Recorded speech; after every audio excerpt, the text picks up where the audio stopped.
Hello, welcome to Revenant Reads. I'm Vin, and this is a used book haul part 2 of August 2025.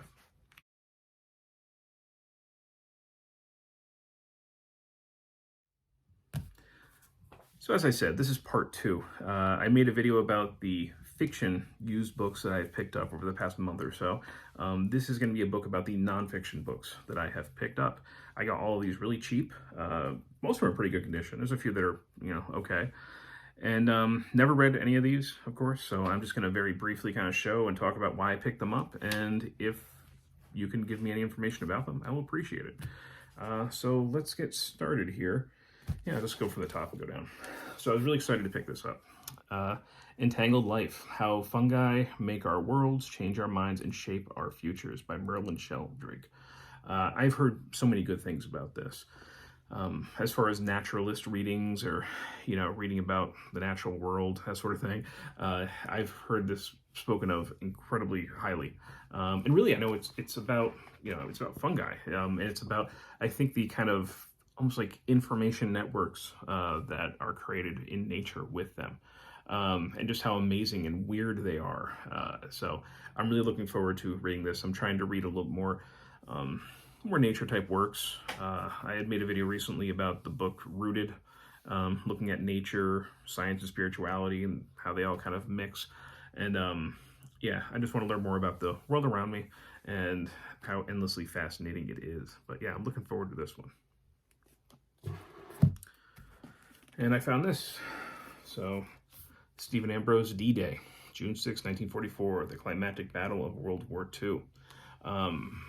So, the only thing I think I've read so far by Ambrose is Band of Brothers.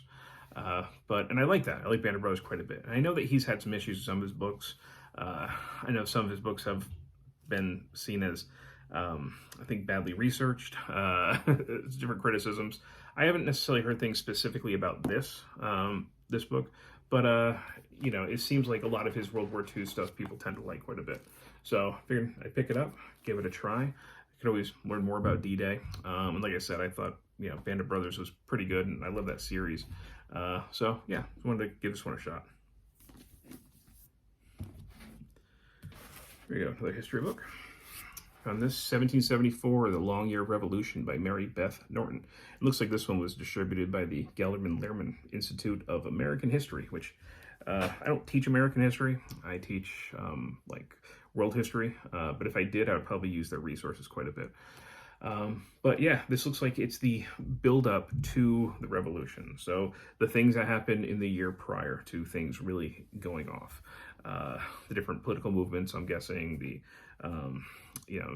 taxation, what was going on with Parliament, what was going on with, the Sons of Liberty are going to be a part of this. I don't know exactly what year they started, or they're active, but it looks like a really good look at the prehistory of the American Revolution.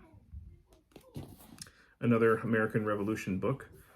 This one, you see, that one was a whole $1. This is The Americanization of Benjamin Franklin by Gordon S. Wood. I've read a few things by Gordon S. Wood, of course, connected to the American Revolution, and I've always liked it. And I remember seeing this book, around years ago, and when I saw this copy, I thought, yeah, let's pick it up. Let's learn more about Benjamin Franklin. I think he is probably one of the most personable founding fathers.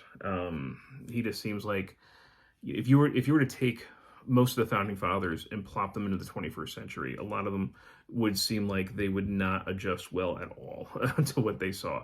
It seems like he might be the one that would have the best adjustment period,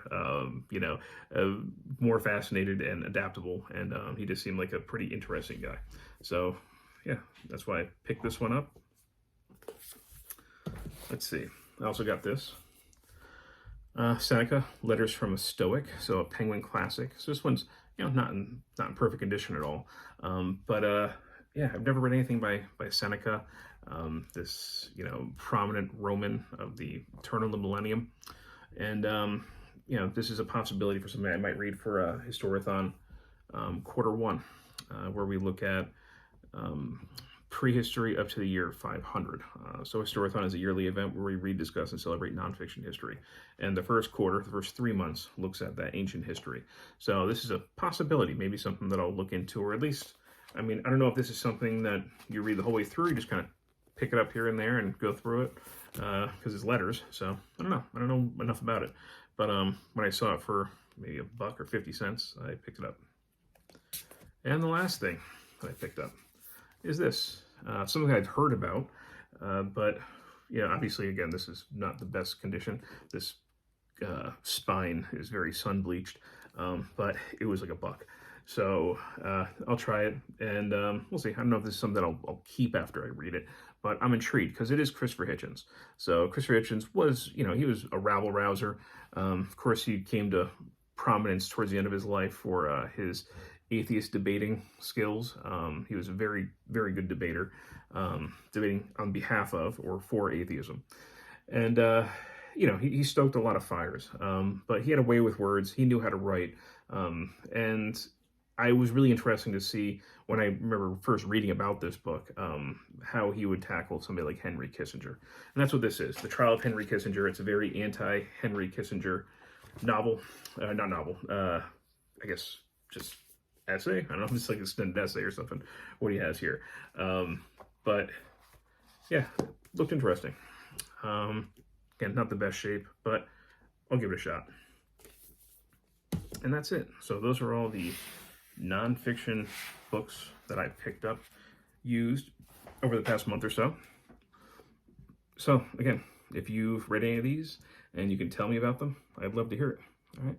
So as always, thank you, BookTube.